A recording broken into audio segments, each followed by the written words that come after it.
Assalamualaikum warahmatullahi wabarakatuh.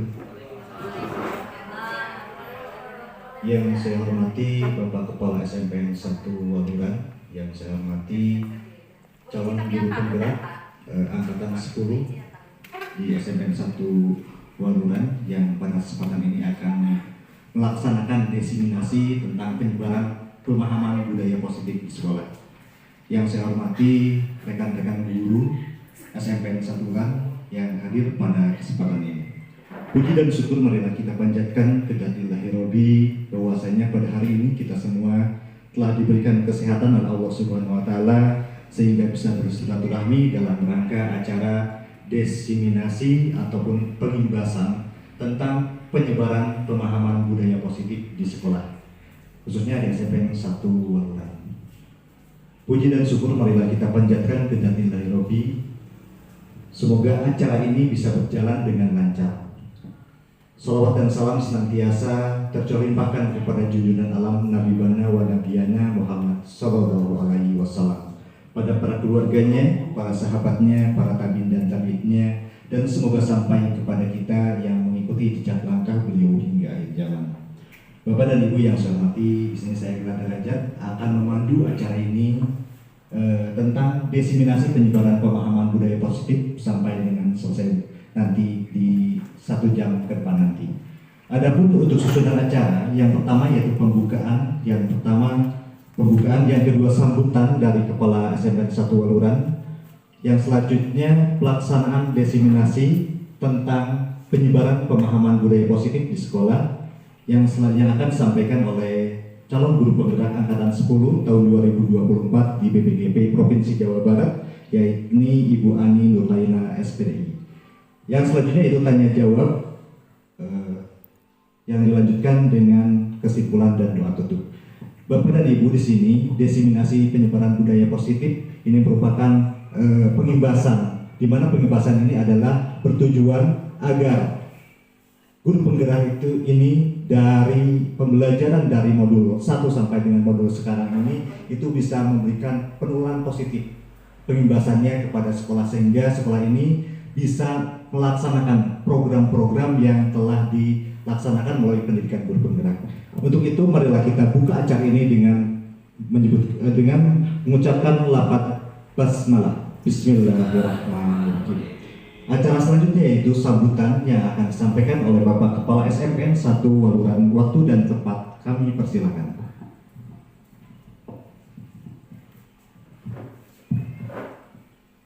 Bismillahirrahmanirrahim. Assalamualaikum warahmatullahi wabarakatuh. Bapak Ibu guru yang saya hormati,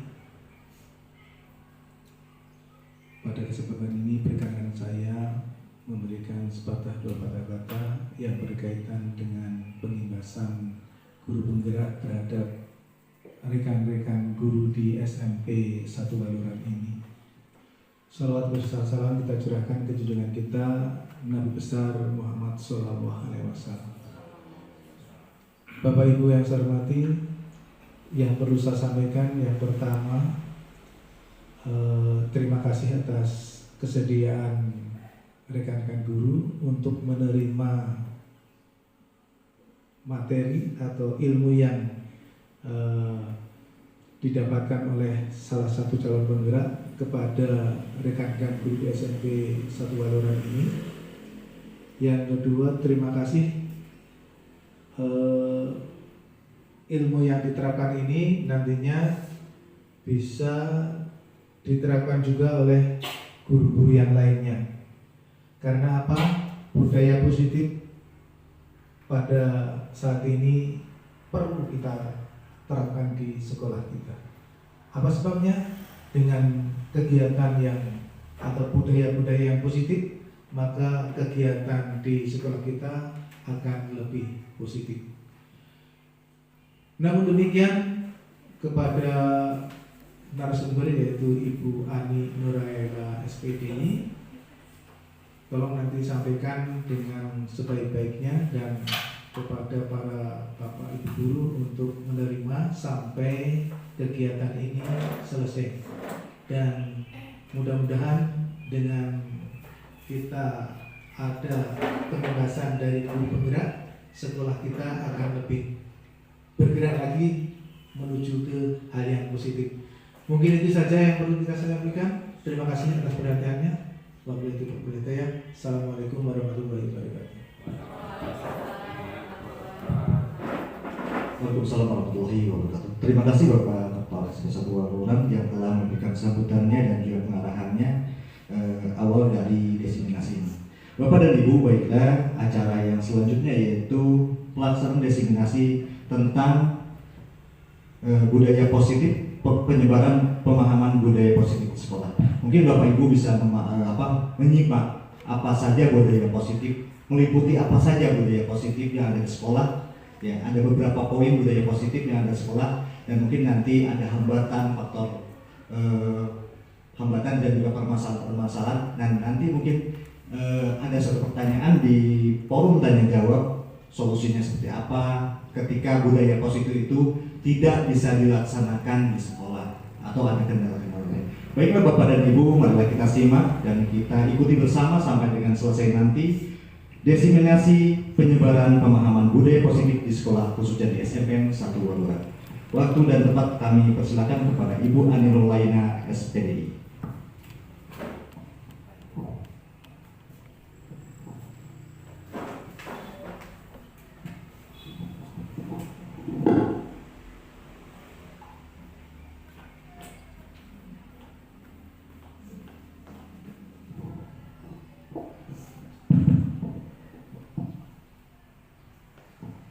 Terima kasih atas waktunya.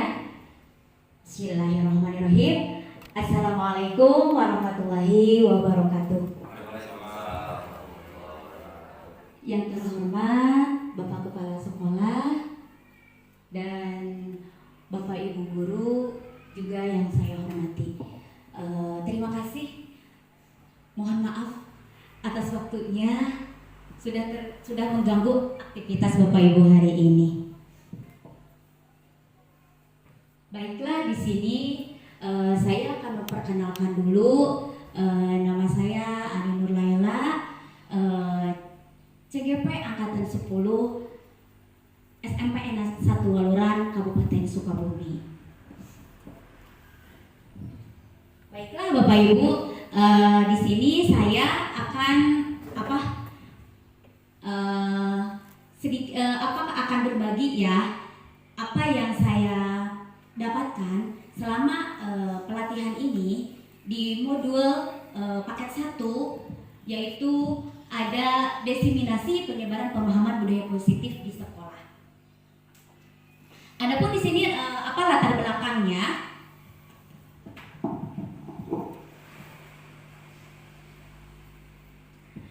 Untuk mewujudkan sekolah yang aman, nyaman, dan memerdekakan murid dalam upaya menuntun kembang kekuatan sesuai dengan kodratnya menuju kegiatan dan keselamatan. Maka sebagai seorang pendidik harus melakukan perannya dalam menciptakan budaya positif di sekolah.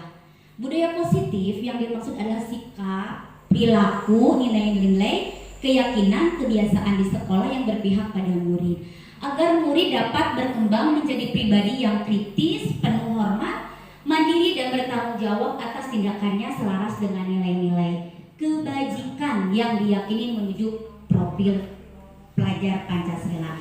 Nah, di sini ya kita sebagai pendidik dalam menerapkannya dalam pembelajaran, yaitu harus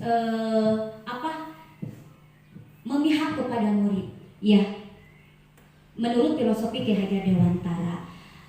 Jadi apa yang kita terapkan kan berbeda-beda ya karakter murid itu. Jadi kita harus tahu karakter murid itu seperti apa. Misal, ya, contohnya siswa di sini, oh ini mah senangnya kepada game gitu ya. Nah, kita itu harus mengikuti apa yang disukai oleh murid. Tetapi kita sebagai pendidik harus mengarahkan yang disebut tadi dengan nilai-nilai kebajikan yang sesuai dengan profil pelajar Pancasila. Nah, seorang pendidik harus selalu berusaha menumbuhkan motivasi internal murid agar budaya positif mengakar kuat dan menjadi kebiasaan dan dilakukan secara terus-menerus dan disadari oleh setiap warga sekolah. Oleh karena itu, perlu adanya kolaborasi dari semua pihak, terutama warga sekolah, wali murid secara integrasi agar terciptanya budaya positif di sekolah. Ya, jadi kita itu tidak sendiri, jadi harus berkolaborasi dengan teman-teman sejawat kita, yaitu guru, rekan. Tanpa adanya kolaborasi di sini, budaya positif kita tidak akan berjalan dengan lancar. Tujuannya menumbuhkan budaya positif di lingkungan sekolah yang dilakukan secara berkolaborasi dengan seluruh warga sekolah dengan membuat keyakinan kelas. Yang keduanya menumbuhkan motivasi intrinsik dari murid. Tujuan yang ketiga menumbuhkan karakter murid yang selaras dengan nilai kebajikan profil pelajar Pancasila.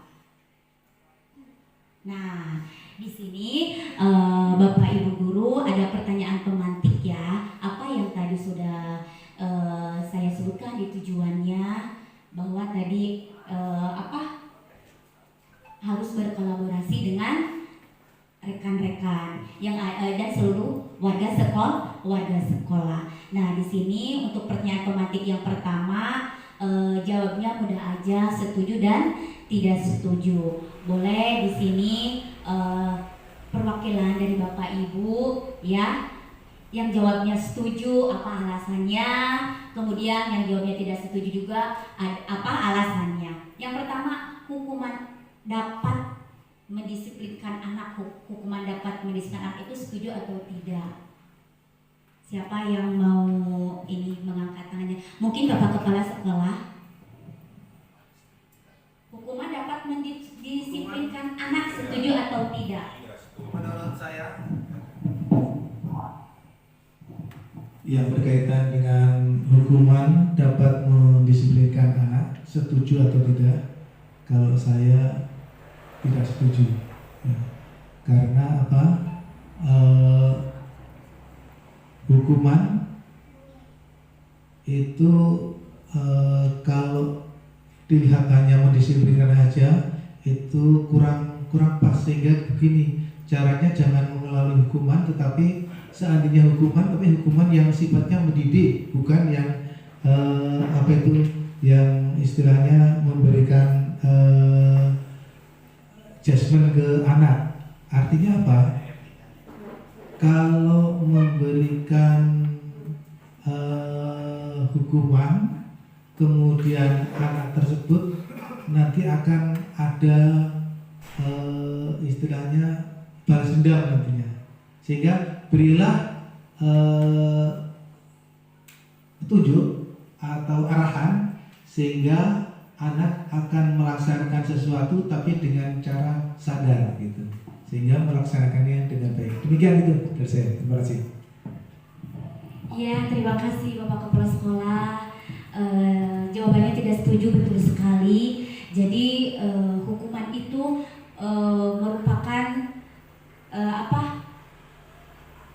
hukuman itu merupakan menilai ya, merupakan penilaian yang sangat negatif ya. Jadi di benak anak itu bahwa hukuman itu wah gitu ya, seperti itu. Jadi akan terbenak di pemikiran anak bahwa hukuman itu sangat luar biasa, sangat ditakuti ya oleh siswa. Kemudian yang keduanya, setuju atau tidak setuju pemberian hukuman dengan hal positif seperti membaca atau membersihkan halaman sekolah dapat meningkatkan disiplin anak. Setuju apa tidak setuju? Ada dari ibu-ibunya? Setuju. Yang tidak setuju berapa orang? Setuju tidak? Setuju. Setuju pemberian hukuman dengan hal positif setuju. Tetapi di situ ada yang membersihkan halaman sekolah. Bukan tugas anak. Setuju atau tidak? Ya. Tidak setuju. Karena itu betul sekali, karena itu walaupun pemberian hukumnya tidak sekilas ya, tidak menjudgment siswa, tidak menjudgment peserta didik, tapi di situ tetap hukuman itu tidak boleh dengan adanya membersihkan halaman. Karena kenapa? Karena bukan tugasnya peserta didik. Kalau membaca baik itu membaca Al-Qur'annya sama membaca buku yang lainnya gitu di perpustakaan, itu setuju sekali. Karena apa? Ya, karena itu memperintahkan baik terhadap kepada peserta didik. Tetapi hukuman itu bukan menjadi untuk jerak ya. Tetap di sini kita harus memberikan kepada anak itu yang positif.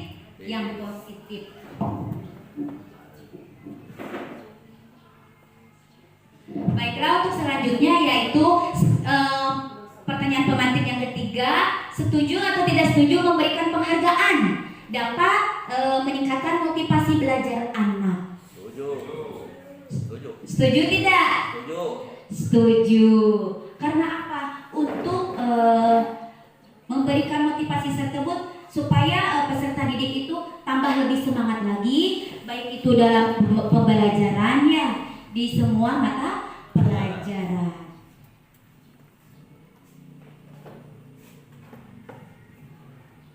Nah, adapun di sini konsep inti budaya positif. Yang pertama adalah disiplin positif dan nilai-nilai kebajikan yang universal. Yang keduanya motivasi perilaku manusia dan kebutuhan dasar manusia. Yang ketiganya keyakinan sekolah atau kelas. Yang selanjutnya posisi kontrol guru dan segitiga restitusi. Nah, yang saya akan jelaskan tadi yang pertama yaitu disiplin positif dan nilai-nilai kebajikan yang universal. Nah, yang pertama adalah perubahan paradigma ya. Di mana di sini ada kegiatan kepalan tangan ya. Kepalan tangan. Nah, silakan Bapak Ibu coba tangannya dikepalkan. Nah, dikepalkan. Lalu temannya itu kan ada, misal di sini contohnya Bu Resi ya. Di sini Bu Resi misalkan kepalan tangan yang A. Dan yang keduanya kepalan tangan yang B-nya Bu Hopiati. Coba di sini perubahan paradigma kita itu, kita kan sudah mempunyai perubahan nih, sudah mempunyai bukan cita-cita, sudah mempunyai program untuk kedepannya nih kita itu ya, sudah mempunyai program untuk kedepannya. Bagaikan tangan yang sudah dikepal tangan itu, kemudian, nah si teman tersebut atau pengobati tersebut tidak memberikan solusi bagaimana caranya untuk bisa membuka kepalan tangan yang Bu Resi itu. Ya, sedangkan Bu Resi itu sudah benar-benar matang gitu dengan program tersebut.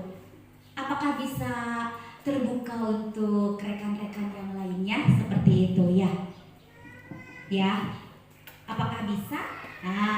Nah di sini bisa dengan membuka tangan ini dengan cara bujukan, rayuan ya di sini. Bisa enggak cara membukanya? Karena program tersebut sudah matang. Ya, seperti Pak Karma nih punya program nih supaya perubahan di sekolah kita itu benar-benar tercapai sesuai dengan profil pelajar Pancasila.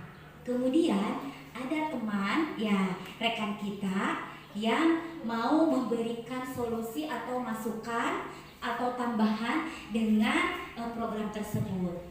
Bagaikan tangan ini dengan rayuan ke kamar ya, contohnya seperti saya ya, dengan rayuan bagaimana caranya ini seperti ini perubahannya. Contohnya peserta didik kita supaya lebih kreatif lagi, lebih berkarakter lagi ya di sekolah kita tentang adanya budaya positif. Apakah kita akan membukanya dengan rayuan tersebut? Bisa diberikan kepada rekan lain. Pak Karman bisa tidak? Bisa ya, karena kita untuk mencapai suatu perubahan itu tadi juga perlunya kolaborasi.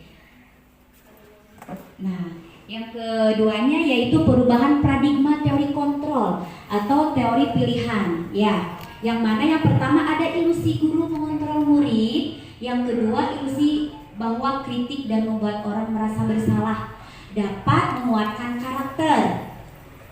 Di sini ilusi guru mengontrol murid. Kita setiap guru harus bisa mengontrol murid. Kadang-kadang di kelas kita suka tidak bisa mengontrolnya ya kepada murid dalam pembelajaran. Nah, di sini ada perubahan yang kita itu bagaimana caranya dalam pembelajaran di kelas bisa mengontrol murid. Yang keduanya ilusi bahwa kritik dan membuat orang merasa bersalah dapat menguatkan karakter. Nah, kita itu tidak boleh, peserta didik itu tidak boleh merasa bersalah. Ya, tidak boleh merasa bersalah. Tetapi kita itu harus memberikan harus memberikan solusi dengan baik kepada peserta didik. Bagaimana cara memberikan solusinya dengan baiknya seperti ini, berikan contohnya ya, supaya murid itu lebih kuat karakternya ya. Yang ketiganya ilusi bahwa semua penguatan positif efektif dan bermanfaat. Jadi tetap kita bagaimana caranya penguatan positif efektif itu terhadap peserta didik. Yang keempatnya yaitu orang dewasa memiliki hak untuk memaksa. Nah, di sini kita itu harus memaksa supaya apa? Supaya peserta didik itu bisa terarah ke lebih yang baik. Nah, di sini bagaimana seseorang bisa berubah dari praktek stimulus respon kepada pendekatan dari kontrol tadi menurut Stephen R. Covey yaitu jika kita ingin membuat kemajuan perlahan, kata Stephen, perlahan sedikit-sedikit ubahlah sikap atau perilaku Anda. Namun bila kita ingin memperbaiki cara-cara utama kita, maka kita perlu mengubah kerangka acuan kita. Ubahlah bagaimana Anda melihat dunia, bagaimana Anda berpikir tentang manusia. Ubahlah paradigma Anda, skema pemahaman dan penjelasan aspek-aspek tertentu tentang realitas.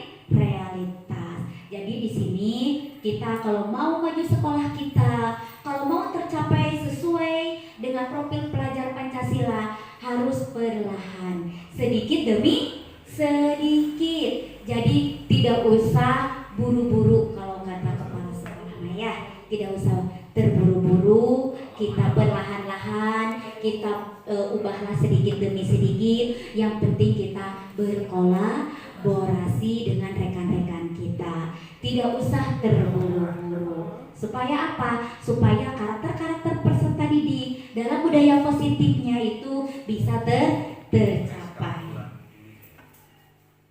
Nah, di sini ada perubahan berdasarkan teori kontrol, teori pilihan. Ya, di situ stimulus respon, ada teori kontrol pilihannya. Adapun stimulus responnya yaitu kita mencoba mengubah agar orang berparadigmanya sama dengan kita.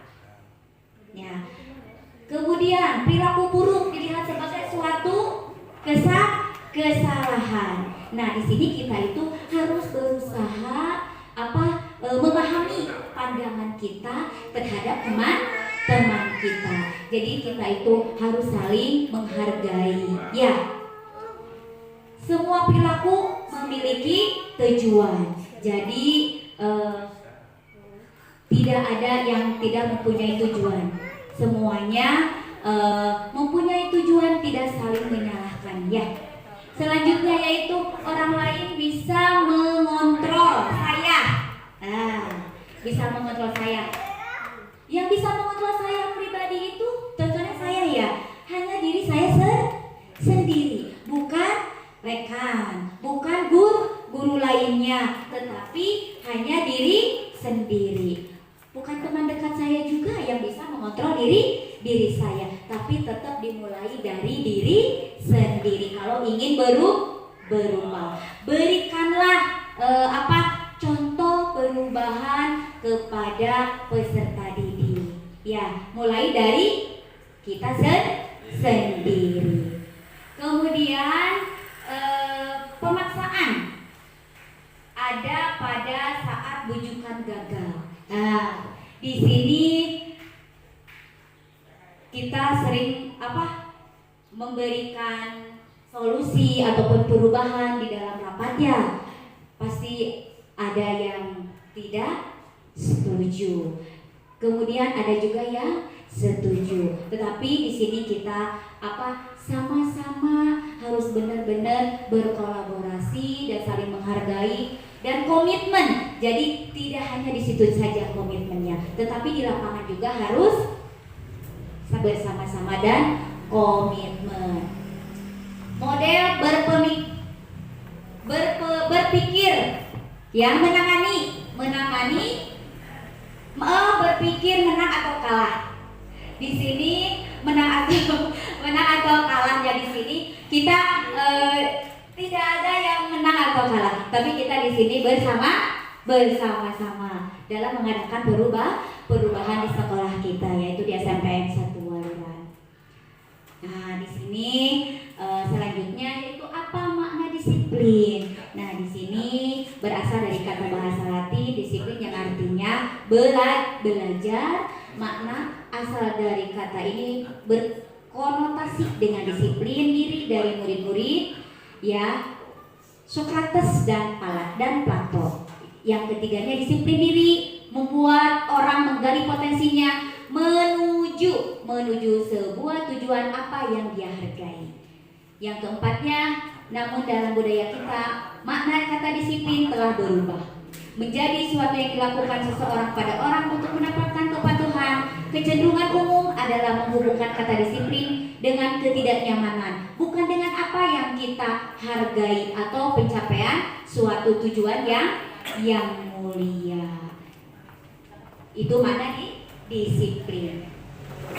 Nah, untuk selanjutnya yaitu disiplin positif. Disiplin positif yang pertama adalah pendekatan disiplin yang mengajarkan tanggung jawab kepada anak didik dan mengembangkan kesadaran diri berdasarkan nilai-nilai kebajikan. Yang selanjutnya adalah disiplin positif lebih fokus pada disiplin internal yang memungkinkan murid mengontrol tindakan mereka sendiri. Yang selanjutnya disiplin diri, murid dapat memahami dan menyadari tindakan mereka berdasarkan motivasi internal, bukan karena pujian ataupun hukuman. Jadi di sini disiplin positif ini mendisiplinnya itu kita bukan karena pujian dan hukuman ya di sini, tetapi memberikan motivasi kepada peserta didik kita tentang disiplin tersebut. Tentunya di dalam pembelajarannya. Nah, adapun nilai-nilai kebajikan yang universal tadi, nilai-nilai kebajikan di sini adalah sifat-sifat positif manusia yang merupakan tujuan mulia yang ingin dicapai setiap individu. Nilai-nilai tersebut bersifat universal dan lintas, ya, dan lintas bahasa, suku, bangsa, agama maupun latar belakangnya, yaitu setiap perilaku atau perbuatan memiliki suatu tujuan. Ini menurut William Glasser pada teori kontrol tahun 1984. Yang keduanya dengan mengaitkan nilai-nilai kebajikan yang diyakini seseorang, maka motivasi intrinsiknya dan terbangun sehingga menggerakkan motivasi dari dalam untuk dapat mencapai tujuan mulia yang diinginkan. Ini menurut Dian Bosen juga. Yang ketiga, nilai-nilai kebajikan yang ingin dicapai oleh setiap anak Indonesia kita kenal dengan profil pelajar Pancasila, yaitu beriman, bertakwa kepada Tuhan Yang Maha Esa dan berakhlak mulia. Yang keduanya mandiri, bernalar kritis, kebinekaan global, bergotong royong dan kreatif. Ya. Sekarang yang untuk keduanya, ilusi yang keduanya, yaitu motivasi pelaku manusia dan kebutuhan dasar manusia. Motivasi perilaku manusia. Yang pertama, menghindari ketidaknyamanan atau hukuman. Yang keduanya, mendapatkan imbalan atau penghargaan dari orang lain. Menjadi diri mereka yang diinginkan dengan menghargai diri sendiri sesuai nilai-nilai yang mereka percayai. Nah, Bapak Ibu, sampai di sini saya, karena Bapak Ibu takut mengantuk, takut apa, karena ini materinya masih banyak. Nah, bagaimana Bapak Ibu sekarang diadakannya dulu, diadakannya dulu ice breaking ya. Diadakannya dulu ice breaking. Silakan coba untuk berdiri Bapak Ibu supaya apa? Supaya tidak mengantuk. Standing bisa.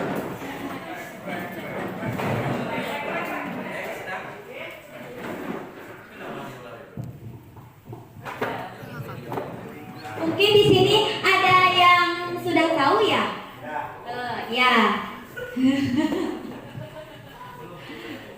Silakan dibuka mulutnya. Dibuka mulutnya. Tapi di sini dengan ada kata dari dulu yang buka mulut tertawa 3 kali, jadi gitu ya. Supaya tidak mengantuk. Yang keduanya buka mulut 2 kali, Yang ketiganya buka mulut tertawa 1 kali, Buka mulut tertawa tapi tidak luar biasa Bu Santi. Ternyata sudah paham ya. Ya, baiklah. 1, 2, 3. Buka mulut tertawa 3 kali. Tangannya dong. Tangannya. Oke, dimulai ya. Dimulai. Buka mulut 3 kali. Buka mulut tertawa 3 kali. Buka mulut tertawa 2 kali. Buka mulut tertawa 1 kali. Buka mulut tertawa tanpa suara. Oke. Terima kasih. Masih mau speaking-nya? Nanti lagi. Oke, kita lanjutkan. Nah, di sini yang keduanya ada motivasi perilaku manusia, menghindari ketidaknyamanan atau hukuman. Nah, apa yang akan terjadi apabila saya tidak melakukannya? Ya, apa yang terjadi untuk menghindari ketidaknyamanan atau hukuman? Mungkin di sini termasuk motivasi eksternal ya. Yang keduanya adalah mendapatkan di situ apa yang saya akan dapatkan apabila saya melakukannya. Nah, di sini mendapatkan imbalan atau penghargaan dari orang lain. Itu motivasi eksternalnya. Nah, untuk selanjutnya motivasi internalnya di sini, ya. Saya akan menjadi orang seperti apa bila saya melakukannya. Nah, di sini menjadi diri mereka yang diinginkan dengan menghargai diri sendiri sesuai nilai-nilai yang mereka percaya.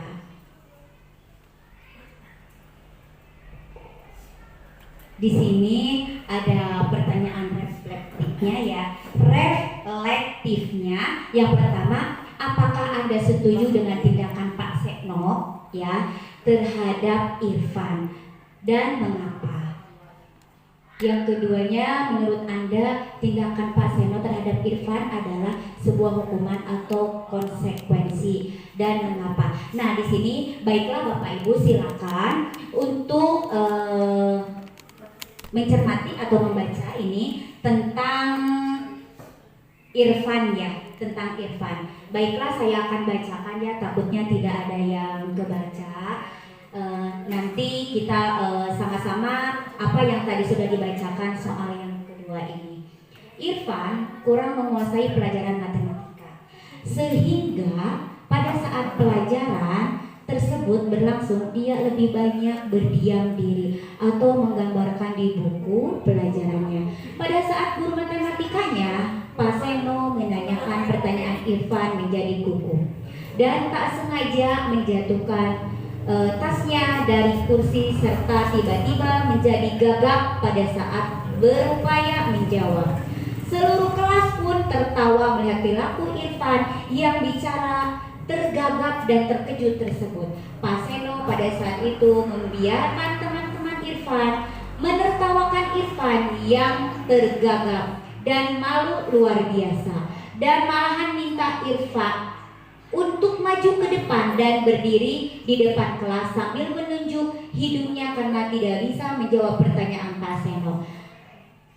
Kelas makin gaduh dan anak-anak pun tertawa melihat Irfan di depan kelas memegang ujung hidungnya. Nah, tentang Irfan dengan Pak Seno ini ya, tadi saya sudah membacakan apakah setuju Bapak Ibu dengan tindakan Pak Seno terhadap Irfan dan mengapa. Ada yang mau menjawabnya? Mungkin dari Pak Haji Jajang bisa ini. Kenapa saya tidak menyebut gurunya matematika ya. Silakan ke depan. Spesial untuk guru matematika. Ya, terima kasih atas kesempatan untuk menjawabnya. Pak, di kelas tersebut bukan hanya tidak setuju Bu, tapi saya merasa ngeri mendengar dongeng ini. Seharusnya dongeng ini tidak dibacakan Bu. Saya ngeri banget gitu ya. Akan jadi bagaimana si Ipan ya, si Ipan nantinya, kemudian bagaimana kondisi kelas berikutnya. Susah sekali untuk mengembalikan kepada kondisi yang baik. Ini jahat sekali. Guru yang tidak boleh jadi guru yang seperti itu ya. Guru yang tidak mengerti tentang metode didaktik psikologi anak, benar-benar tidak boleh terjadi ya. Kesimpulannya saya tidak setuju dengan kondisi itu. Luar biasa. Terima kasih kepada Pak Jaja, berikan aplaus ya. Betul sekali ya. Tadi juga saya pernah menjelaskan bahwa guru itu harus bisa mengontrol ya di dalam pembelajaran ya. Jadi tidak boleh memberikan hukuman kepada peserta didik.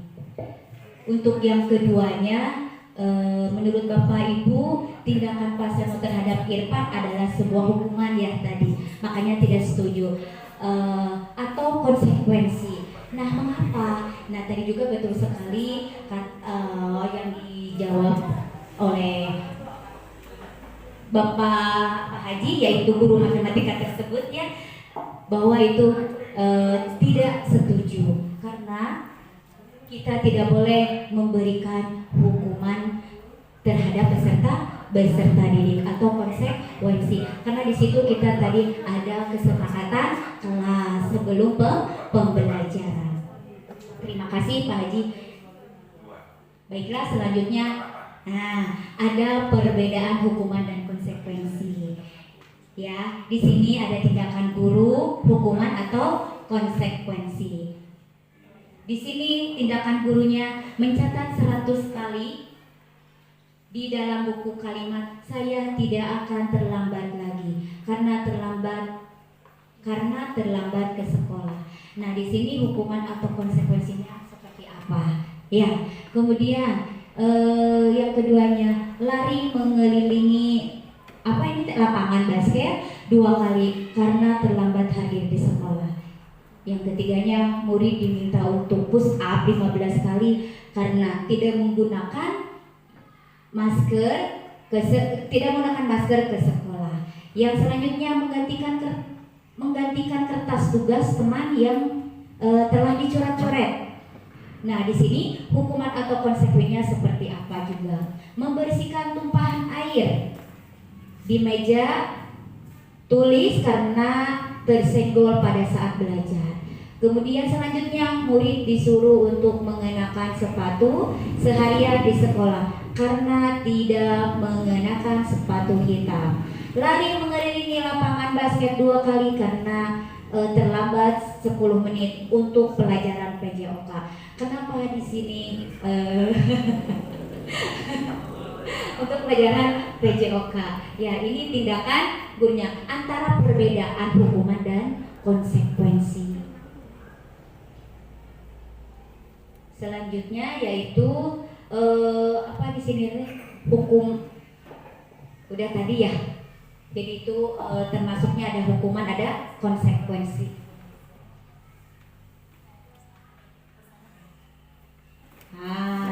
Jadi di sini apa yang tadi saya bacakan, perbedaan hukuman dan konsekuensi tadi, hukuman yang yang murid disuruh untuk mengenakan sepatu juga itu hukuman juga. Yang PJOK itu apa? Kalau PJOK itu tadi pengelilingnya itu konsekuensi. Supaya apa? Supaya peserta didik sehat. Lanjut, di sini ada perbedaan hukuman dan konsekuensi. Selanjutnya hukuman, sesuatu yang menyakitkan, ya hukuman. Kalau konsekuensinya sesuatu harus terjadi. Kemudian yang keduanya, membuat anak sakit. Konsekuensinya membuat anak merasa tidak nyaman. Jadi tidak boleh. Anak membenci kedisiplinan. Konsekuensinya anak menghargai disiplin. Paksaan. Nah, di sini harus apa? Harus stimulus ataupun tanggapan. Mendorong anak menyakiti sendiri. Konsekuensinya mendorong anak agar mudah menyesuaikan diri. Konsep diri yang buruk, hukumannya. Konsekuensinya konsep diri yang baik. Anak belajar untuk menyembunyikan kesalahan. Konsekuensinya anak belajar untuk memenuhi peraturan. Marah, rasa bersalah, dipermalukan ya. Kemudian merasa tidak dihargai anak tersebut. Kehilangan hak, dibuat tidak nyaman.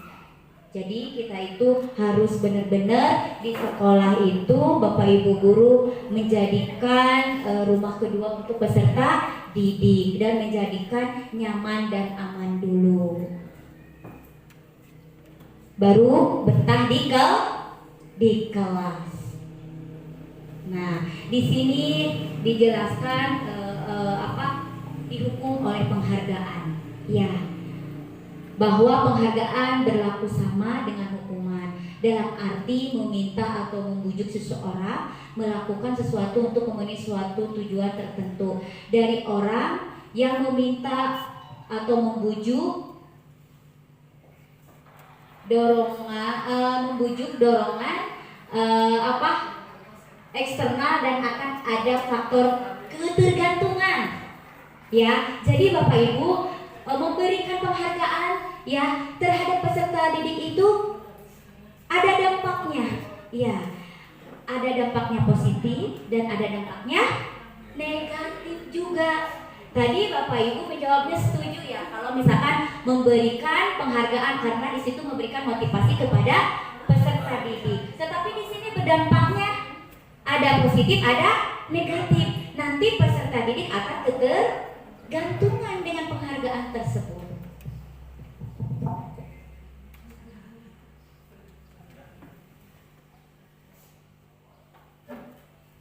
Pengaruhnya jangka pendek dan jangka panjang.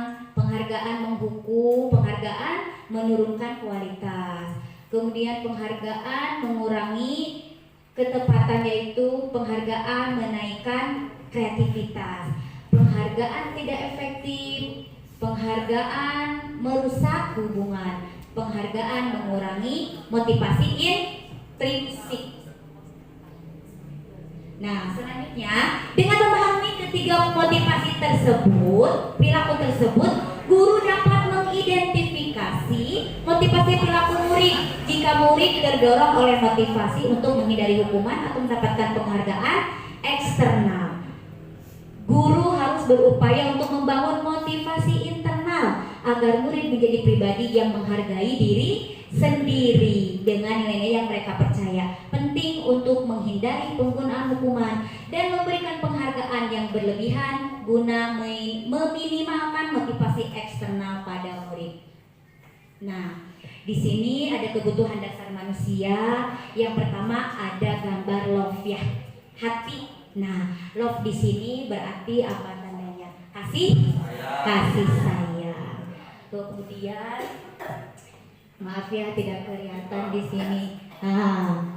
Bertahan hidup ya. Manusia itu dengan apa bertahan hidupnya? Dengan kesenangan. Yang ketiganya apa? Penguasaan. Adapun kebebasan di sini. Ya, kebutuhan dasar manusia itu bertahan hidupnya itu dengan 4. Dengan kasih sayang, tanda hati tadi, kemudian dengan kesenangan dan kebebasan. Bukan berarti di situ gambar kupu-kupu terbang ya, tapi kita itu harus benar-benar kebebasan itu dinikmati ya. Iya. Next, lanjut ya. Di sini nomor 3-nya keyakinan sekolah, yaitu kelas. Nah, keyakinan kelas itu biasanya ya membentuk keyakinan sekolah itu berperan dalam keyakinan bersama di sekolah atau kelas melalui kesepakatan antara guru dan murid. Keyakinan tersebut berupa pertanyaan universal yang mudah diingat dan dipahami dan harus diterapkan di lingkungan sekolah. Mengapa tidak peraturan saja dan mengapa harus keyakinan kelas? Karena kita memiliki peraturan harus menggunakan helm bila mengendarai kendaraan roda 2. Seperti itu contohnya. Jadi kita itu dalam pembelajaran di kelas kepada peserta murid, kepada peserta didik, yaitu harus membuat kesepakatan dulu sebelum dimulainya pembelajaran di dalam kelas.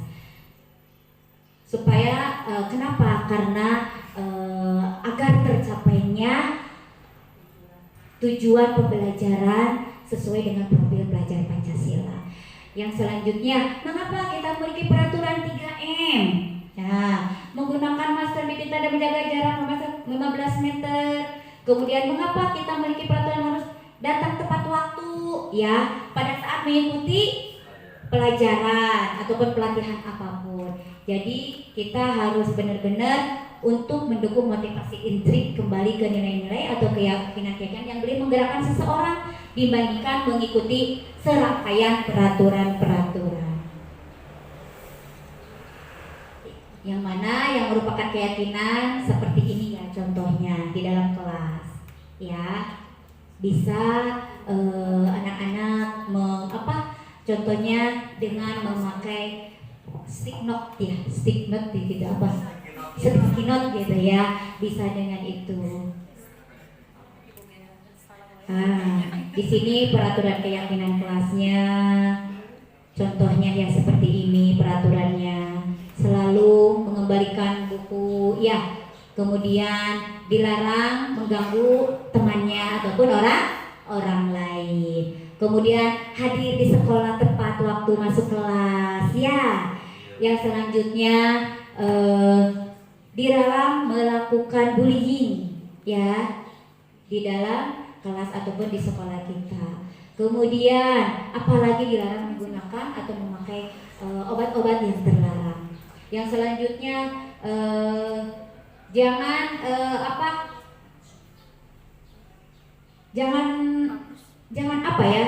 Jangan di kelas itu jangan jangan berantakan. Kemudian harus dalam keadaan rapi ya di dalam kelas itu. Jadi selalu dirapihkan. Itu keyakinan kelas. Next selanjutnya yaitu langkah-langkah praktis pembentukan keyakinan kelas yang tadi ya, contohnya seperti ini, membuka ruang diskusi curah pendapat bersama seluruh warga kelas, ini contohnya ya, mencatat semua pendapat warga kelas, merumuskan keyakinan kelas, ajak seluruh warga kelas untuk menentukan nilai kebajikan yang menjadi inti dari kesepakatan peraturan. Kemudian tinjau ulang, membuat pertanyaan keyakinan ya, harus tanda tangan, kemudian harus dipajang, ditempel ya di setiap kelas. Jadi harus ada. Supaya apa? Supaya peserta didik apa yang dibuat keyakinan ini di dalam kelasnya harus selalu mengingat. Ya, jadi tidak ada yang melanggar. Ya, tata tertib juga ada, disebutnya di situ tata tertib sekolah. Ini khusus diadakannya keyakinan kelas. Untuk apa? Untuk tadi dalam pembelajaran, tujuan pembelajarannya tercapai. Tata tertib sekolah ada, kode etik guru juga ada ya di kita. Jadi tadi adanya perubahan secara perlahan-lahan, mungkin ya seperti itu. Di sini simpulannya menurut Diane dosen tentang pembahasan tadi dari awal sampai akhir, rinci dengan konkret, peraturan biasanya rinci dengan konkret. Suatu kelas bisa memiliki lebih dari satu peraturan yang berkaitan dengan kebersihan dan kenyamanan. Peraturan juga bisa bertambah seiring waktu, kemudian jadi bisa berubah-ubah keyakinan tersebut ya. Bersifatnya lebih abstrak ya, lebih universal gitu. Sesuatu yang berkaitan dengan kenyamanan terkandung dalam suatu keyakinan. Suatu keyakinan tersebut akan memberikan motivasi ya, motivasi seseorang dari dalam. Seseorang akan lebih tergerak dan bersemangat menjalankan keyakinan daripada mengikuti serangkaian peraturan. Begitupun dengan murid-murid kita di sekolah. Nah, di sini selanjutnya yang keempat ada posisi kontrol seorang guru. Tadi baru 3 ya kita. Nah, sekarang 4, berarti masih ada satu lagi ya, posisi kontrol di sini ada motivasi kegagalan juga pasti ada ya. Kemudian di sini ada penghukum, ada pembuat rasa bersalah, ada sebagai teman, pemantau dan manajer. Nah, di sini kita sebagai guru yaitu sebagai sebagai kepala sekolah yaitu termasuk sebagai manajer. Selanjutnya posisi kontrol seorang guru, penghukum, pembuat merasa bersalah, teman, pemantau dan manajer tadi. Jadi kita ada di ranah ini ya. Jadi seperti peserta didik kita ada yang memberitahu kepada wali kelasnya merasa bersalah, merasa diganggu dalam pembelajaran. Ya, itu memberitahukan dulu kepada wali kelas. Sesudah wali kelas, ya selanjutnya kepada di sini ditanyakan dulu kepada pemantau. Nah, ini manajer yaitu sebagai kepala sekolah. Nah, yang tadi disebutkan 5 posisi kontrol ya. Nah, sedangkan Bapak Ibu di sini termasuk manakah 5 posisi kontrol yang tadi? Nah, di sini ada posisi kontrol seorang guru. guru, yaitu kita di sini manajer termasuknya. Yang kedua guru melakukan kerjasama dengan siswa, memberikan mereka tanggung jawab atas perilaku mereka dan mendukung mereka dalam menemukan solusi atas masalah yang mereka hadapi. Itu posisi kontrol seorang guru. Yang keduanya, posisi manajer mengacu pada restitusi. Nah, ia memungkinkan siswa menjadi manajer bagi diri mereka sendiri dan menciptakan identitas positif serta keberhasilan dalam diri mereka. Yang kelima, segitiga restitusi. Apa pula itu segitiga restitusi? Restitusi yaitu merupakan proses untuk menciptakan kondisi bagi murid untuk memperbaiki kesalahan mereka sehingga mereka bisa kembali pada kelompok mereka dengan karakter yang lebih kuat. Berarti karakter yang lebih positif ya di sini. Adapun segitiga restitusi di sini, yang pertama yaitu validasi kebutuhan. Yang kedua, nilai-nilai yang telah kita sepakat menanyakan keyakinan. Yang ketiganya, menstabilkan identitas. Tentunya di sini validasi kebutuhannya, yang pertama kamu tentu punya alasan mengapa melakukan seperti itu, ya. Jadi kalau misalkan peserta didik harus ada harus mempunyai alasan kenapa seperti itu. Next,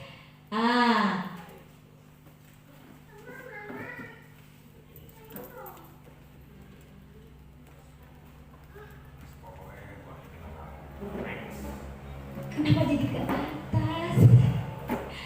Langkah-langkah penerapan segitiga restitusi. Menstabilkan identitas. Di sini untuk membuat anak yang merasa gagal karena berbuat salah menjadi positif terhadap dirinya. Nah, di sini contohnya ya, guru berkata berbuat salah itu hal yang manusiawi. Bapak Ibu juga pernah berbuat salah. Kemudian kita pasti bisa menyelesaikan permasalahan ini ya, kata gurunya di sini. Kalau kamu menyalahkan dirimu sendiri terus-menerus, apakah kamu bersikap baik pada dirimu sendiri? Tentunya tidak ya. Selanjutnya tadi validasi kebutuhan. Ya, validasi kebutuhan itu membuat murid menjadi kebutuhan dasar yang ingin pernah ketika melakukan kesalahan itu. Pada dasarnya setiap tindakan manusia tujuannya adalah memenuhi kebutuhan dasar, apakah itu penguasaan, kebebasan, kasih sayang, dan rasa diterima, kesenangan atau bertahan hidup. Di sini berkata gurunya, contohnya kamu bisa saja melakukan hal yang lebih buruk tapi kamu tidak melakukannya. Kan seperti itu ya contoh-contohnya langkah-langkah penerapan segitiga restitusi. Nah, selanjutnya menanyakan keyakinan. Anak melihat kesalahannya ya dihubungkan dengan norma sosial dan nilai-nilai yang mendasari manusia berinteraksi dengan orang lain.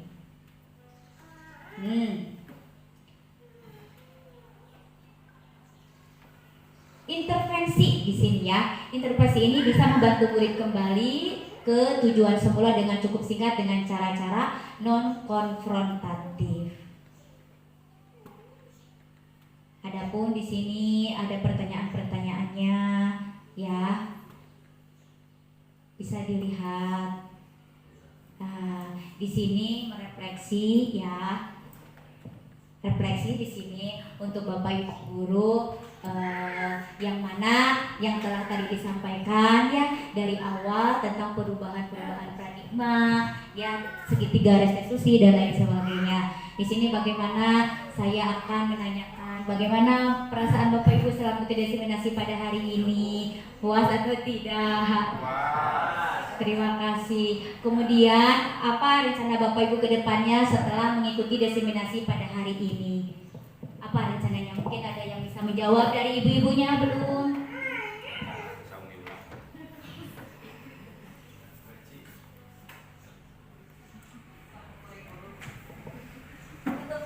seperti ini ke depannya. Boleh dibantu ya, mungkin akan lebih baik lagi ya, meningkatkan kualitas pembelajaran kita ya.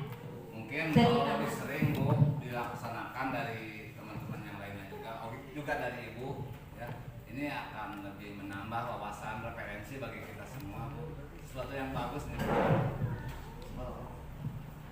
Seminggu sekali. Ya, kita merasa mendapat suplemen gitu ya, makanan suplemen jadi berenergi kembali. Mudah-mudahan kita bisa menambah semangat untuk lebih sedikit demi sedikit kata Ibu tadi merubah ke arah yang lebih positif. Kemudian sebaiknya teman-teman juga yang lain melaksanakan hal seperti ini, karena hal seperti ini bisa menambah referensi bagi kita dan menambah pengetahuan khususnya tentang hal-hal yang disampaikan oleh rekan-rekan. Sharing yang sangat bagus Bu. Makasih. Terima kasih Pak Haji Jajang, berikan tepuk tangan.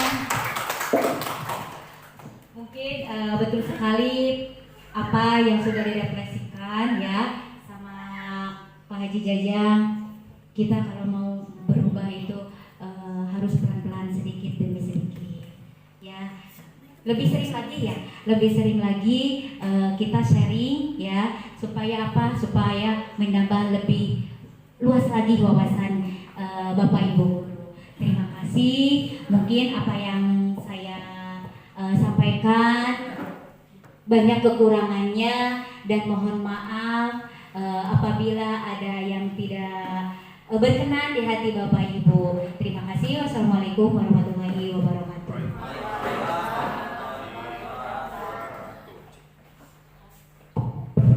Ya, terima kasih Bu Ani. Kasih aplaus untuk Bu Ani.